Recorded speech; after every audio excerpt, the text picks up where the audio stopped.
What's up, everybody? Today we've got another system test here for you, system test 4, and today we've got quite a bit of a mix-up here because, well, not mix-up, but I've done some work onto the system, so I've added some new things, and I'll show you those. And let's so let's start off here with the pull station and the end of line. So I actually switched this out. I had a simplex one here before, like a plate, and then I switched it out with this Edwards end of line here. And I actually found out when I was switching it that I actually put the ROM resistor on the old one. And yeah, so now my panel, as you can see here, is actually a normal for the first time ever. And the only reason it was in trouble, I think in another previous video I was talking about how I could not get it out of trouble, but that was because, yeah, I had the wrong resistor on there this whole time. So yeah, so I have that. I have here an Edwards 276B-1110 pull station. I chose this one because I figured it would fit in with this type of system I did. Bear in mind, I'm gonna say this is like an Edwards 80s 90s system I kind of designed it for. As you can see, this has the Edwards GS logo, and that's when they did that around like the 80s or 90s, and then they switched to EST. So, but I've never actually seen these in person or anywhere like installed. I just had one in my collection.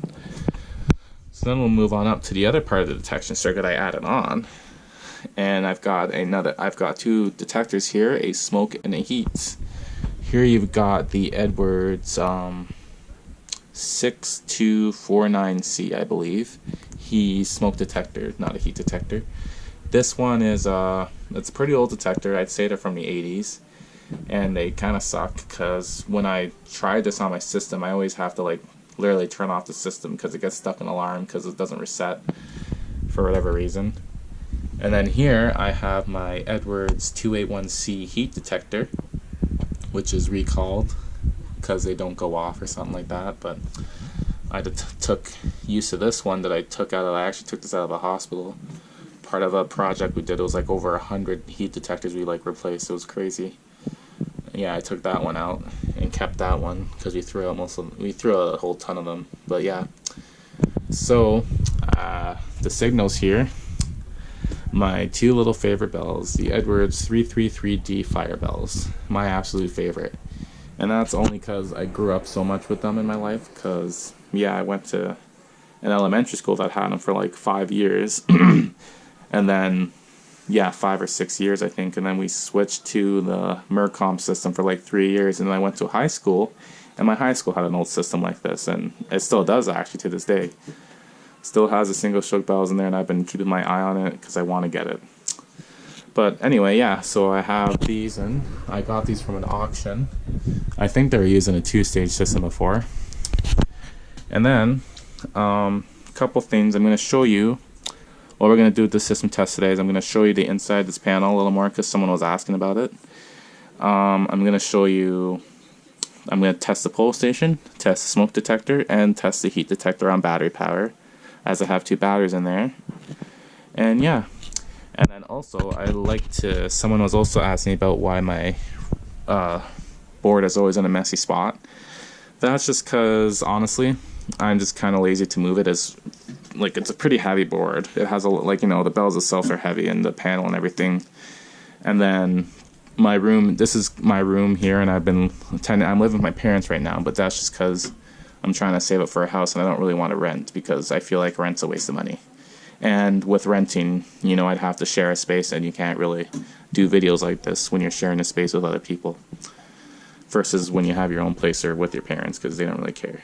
But yeah, so, and yeah, we were going through a renovation, which is why you see the subflooring and why my room's a complete disaster. I just have stuff all over the place, and it's all good, it's life, But yeah, so let's show you the inside of this panel now.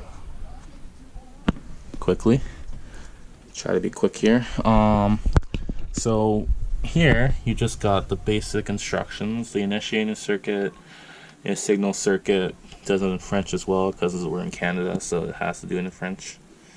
Tells you the different features. There's a couple features there to one to assist or to take off or to beat or for the signal circuit. I'm sorry, one for continuous or 120 beats per minute, or you can do the auto silence as well. And then the panel itself is there.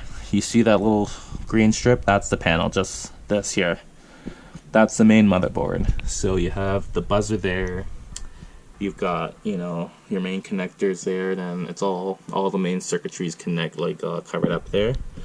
And then at the very bottom here, you've got your buttons. You've got your silence at the left there, and your reset at the right there. And then you've got a little signal. Oh no, that's an alarm silence button there actually, or a knob button LED. And then in here, the panel, this is where you have all the terminations inside. So you've got the power connectors, or power connections, the transformer, initiating circuit, signal circuit, and then I've got this little thing. This is an add-on. It's a fire department connection, which, yeah, it's an add-on to this panel because I put it in. I got another 601 that had one, so I just put it in here.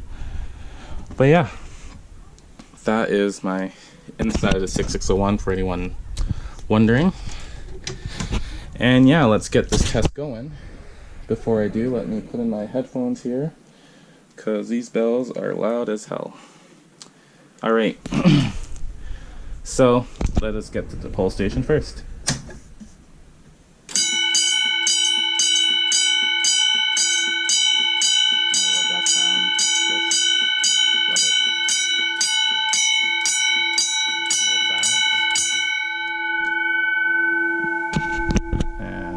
Screwdriver here, set this pole station.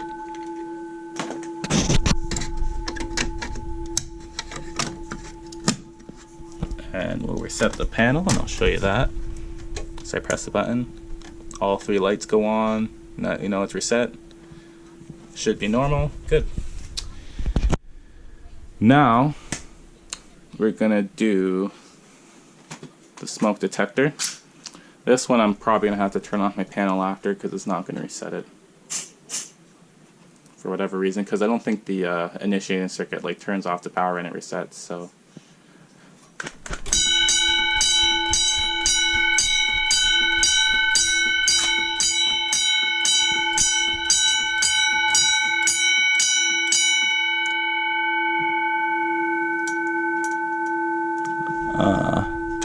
there you go. I was trying to find a button there. Yeah. Oh, maybe it will reset. Oh, wow. Okay, that's the first time that I actually reset for me because, yeah, I tried the video before, or I tried it before and it wasn't resetting. So, wow. Okay. Good for that. Anyway, now we will do a battery power test. Power off. This panel should start beeping. Perfect. Now, the only thing I find weird about my fire panel is that it only beeps when there's battery power applied. It only beeps the buzzer, but when I have AC power, the buzzer doesn't go off for whatever reason. I don't know why. But we'll get my heat torch going here. See if this detector actually goes off. You see the LED there when it goes off.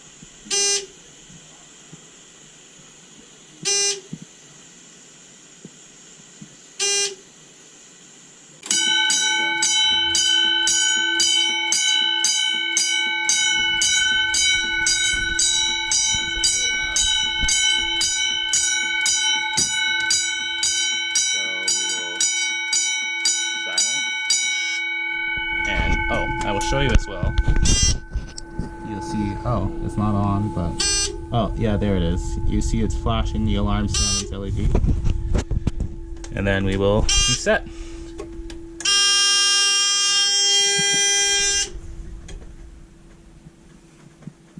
Yeah, so for every reason, my buzzer does not work on the AC. So when you heard that earlier, it didn't do that, the whole beep, and yeah.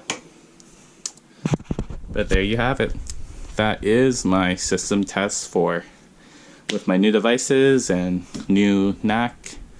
Stay tuned for the next test, and I have no idea what I'm going to do for the next one either. It will be pretty interesting though, because now I've got a lot of options to do and a lot a lot of creativity here. So thank you so much for watching.